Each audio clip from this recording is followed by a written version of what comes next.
नरेंद्र मोदी माशाल्लाह अब सऊदी अरब गए हैं तो वहां पर मोहम्मद बिन सलमान से या हबीबी बोल के मिलेंगे और भारत में आकर बोलेंगे कि इनको कपड़े देखकर पहचानो। अब तीसरा यह है कि एक बीजेपी में बहुत ज्यादा अनमोल रतन है, मुगल बादशाह अकबर के पास भी नहीं थे होंगे, मोदी के पास बहुत से अनमोल रतन है। किसी ने पार्लियामेंट में खड़े होकर कहा कि ये मुस्लिम देश में वक्फ नहीं है। हम अपने वजीर आजम से बोल रहे हैं कि जब आपका प्लेन सऊदी एयर स्पेस में आया तो मोहम्मद बिन सलमान की एयरफोर्स ने 15 F-15 से आपका इस्तकबाल किया, हम उनका शुक्रिया अदा करते हैं। वो मोहम्मद बिन सलमान से पूछ लें कि क्या मदीने शरीफ में रसूलुल्लाह सल्लल्लाहु अलैहि वसल्लम के रोज़े मुबारक के आगे एक बहुत बड़ी बिल्डिंग है जिसमें लिखा हुआ अंग्रेजी में वफ़ उस्मान बिन अफ़्फ़ान रज़ी अल्लाह ताला अन्हु। वो पूछ लें, जब सऊदी अरब जा रहे हैं तो गले मिलते वक्त पूछ लें, या हबीबी ये सही है क्या, क्योंकि बोर्ड लिखा हुआ है। तो हर इस्लामी मुल्क में, मुस्लिम मुल्क में, चाहे वहां पर जमहूरियत हो या बादशाहत हो, वफ़ का तसव्वुर है और रहेगा। तीसरी बात उन्होंने कही कि गुर्बत के ताल्लुक से नरेंद्र मोदी ने मुसलमान अक़लियतों के प्री मैट्रिक स्कॉलरशिप की स्कीम को 9वीं और 10वीं जमात तक महदूद कर दिया। Post matric merit come means का जो यूनिट कॉस्ट होता है, आपको मालूम एक अक़लियती बच्चा अगर स्कॉलरशिप के लिए अप्लाई करता है तो माहाना उसको 180 या 200 रुपये मिलते। 2008 से उसमें इजाफा नहीं हुआ है। फिर इनका ये बोलना कि मैं बुकलेट का पेज नंबर 7 बोल रहा हूं मीडिया के लिए, उसमें उन्होंने लिखा कि सेक्शन 40 को हमने उड़ा दिया। मैं मोहिबुल्लाह साहब उस कमेटी के मेंबर थे।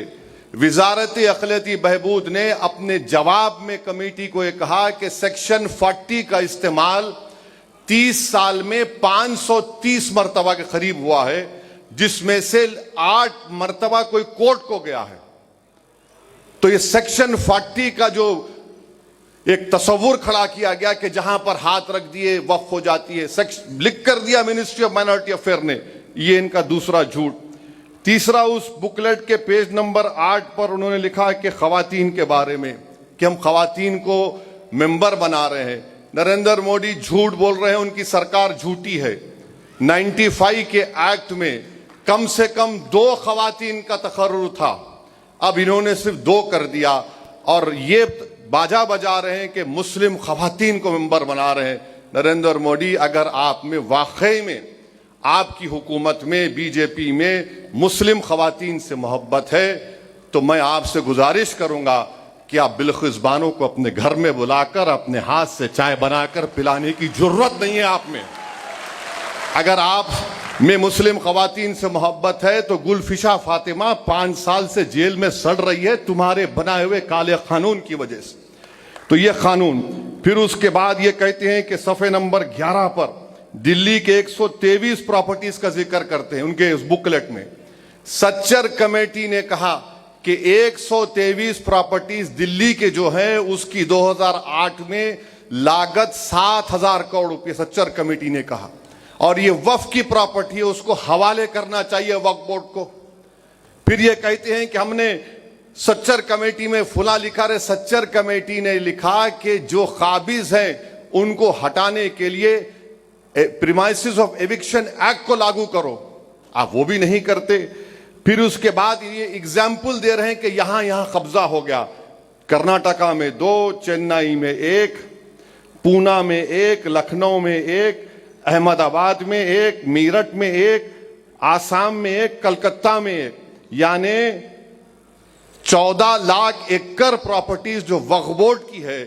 इन लोगों को इतनी तौफीक हुई कि सिर्फ 9 मिसाल दे सकते हैं आप, और हम आपके 11 साल के कारनामों की 1000 फेरिस्त रख सकते हैं जो अवामी दुश्मनी थे।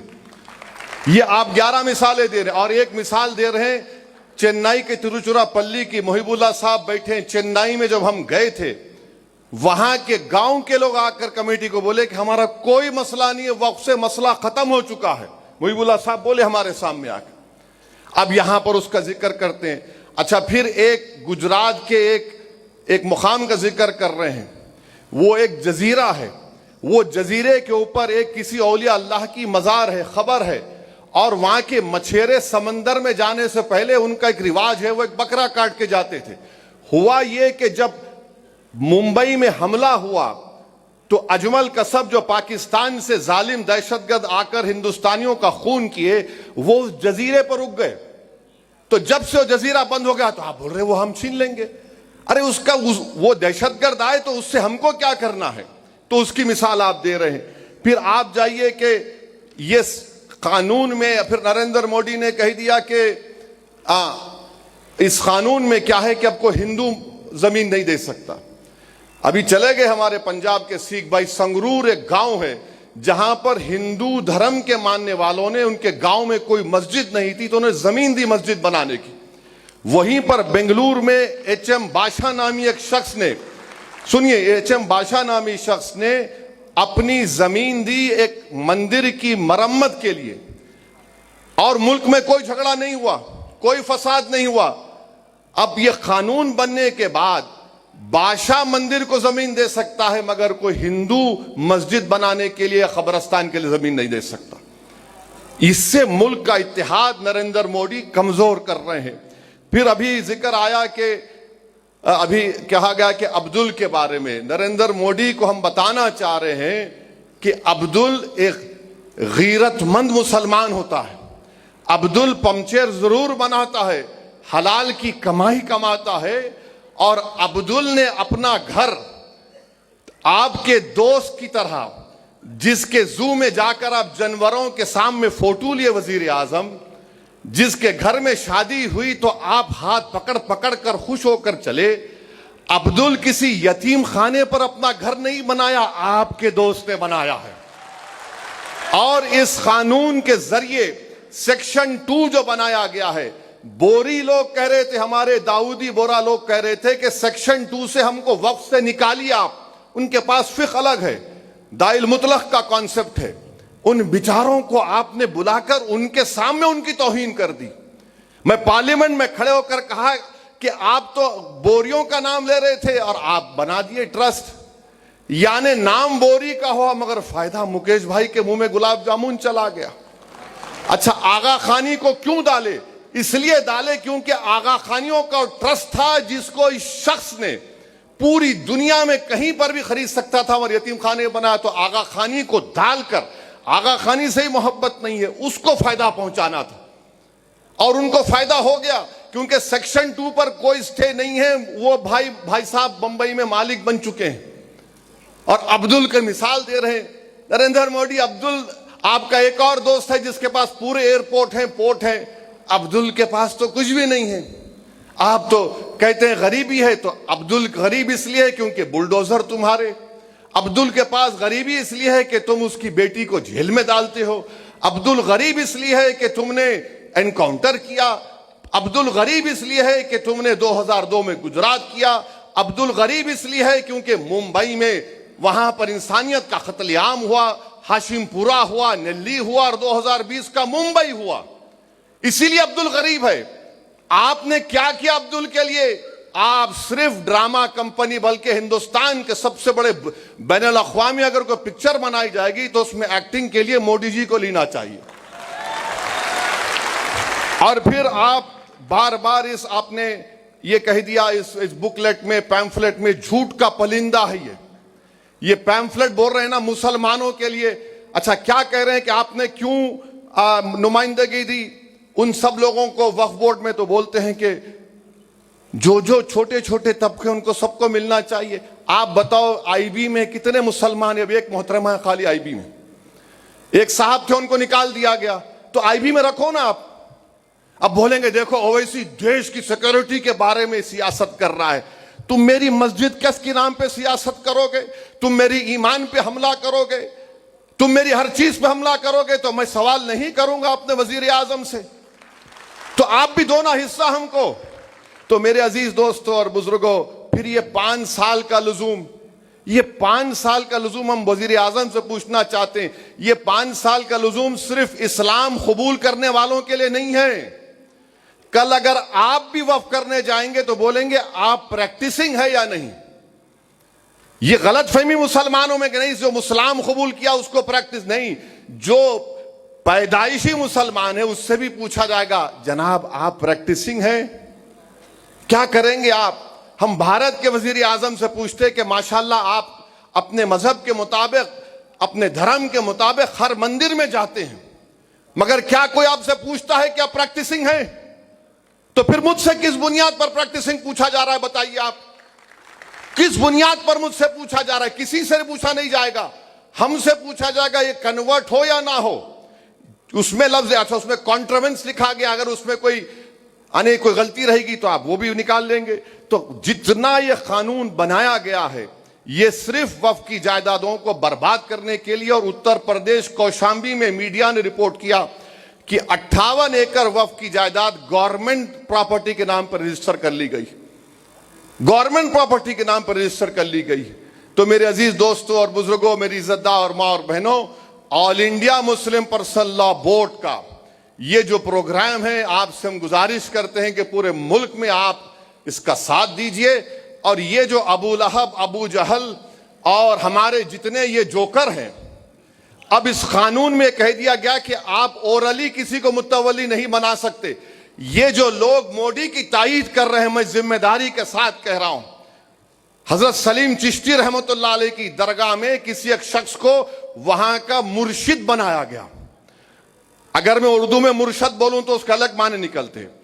तो उनको जब बनाया गया तो मुझे भी इनविटेशन भिजा दिए, नहीं मालूम क्यों भिजाए मुझे।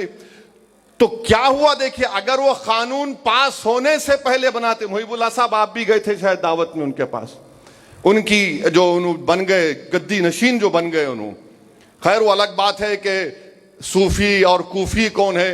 मुझे सूफीज्म के बारे में जुनैद बगदादी ने कहा वही सूफी हो सकता है जो दुनिया में मर गया और अल्लाह के लिए जिंदा है। ये लोग क्या कर रहे हैं, ये मोदी के लिए जिंदा है क्योंकि इनके पप्पा हैं वो। तो वहां पर ये अब उन्होंने अपने बेटे को मुतवल्ली जानशीन बना दिया, तो कानून अब बन गया, बना के दिखाओ, आप नहीं बना सकते।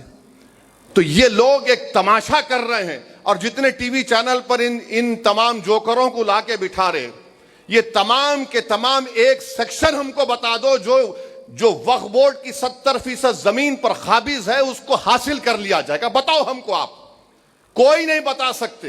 कानून इसलिए बनाया गया ताकि आरएसएस के 100 साल के जश्न जो मनाया जा रहा है, ये आरएसएस को एक तोहफा देने के लिए और इस मुल्क के सेकुलरिज्म को, इस मुल्क की आइन को कमजोर करने के लिए, इस मुल्क की तहजीबों को खत्म करने के और मुसलमानों के ईमान पर, उनकी मजहबी इबादत गाहों पर निशाना बनाने के लिए। और मैं कल जवाद साहब को फोन करके बताया हूं कि सेक्शन 3D पार्लियामेंट में इस पर कोई बात ही नहीं किया। मैंने कहा कि 100 ASI के पूरे प्रोटेक्टेड मॉन्यूमेंट चले जाएंगे, दिल्ली के 180 ASI के मॉन्यूमेंट से वक्फ की जायदाद नहीं रहेंगे, अब वो निकल गए हमारे हाथ से। इवैक्यू प्रॉपर्टी एक्ट हमारे हाथ से निकल गई, जो पंजाब हरियाणा में हजारों एकड़ जमीन है सब हमारे हाथ से निकल गई।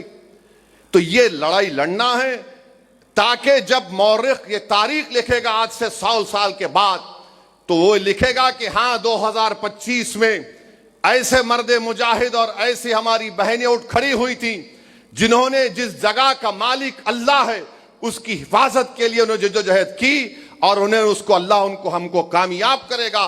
पीछे हटने का सवाल नहीं है। जब तक कानून वापस नहीं लिया जाता हम लड़ते रहेंगे। हम अदालत में भी कानूनी कार्रवाई चल रही है, मगर जो सेक्शन पर स्टे नहीं हुआ है, हम तो प्रॉपर्टी रोज उसको खो रहे हैं। मैं शुक्रगुजार हूं सदर मोहतरम का, हमने तो अल्हम्दुलिल्लाह हैदराबाद में कामयाब एहतजाज किया। हम उम्मीद करते हैं कि देश के कोने कोने में हजारों नहीं बल्कि लाखों की तादाद में हिंदू, मुसलमान, सिख, ईसाई सब आएंगे। ये आइन को बचाना है, भारत की ताकत, उसकी खूबसूरती भाईचारगी है, उसको बचाना है। आइए हम सब मिलकर इस काले कानून को शिकस्त दें। वाखिर दावान अल्हम्दुलिल्लाहि रब्बिल आलमीन।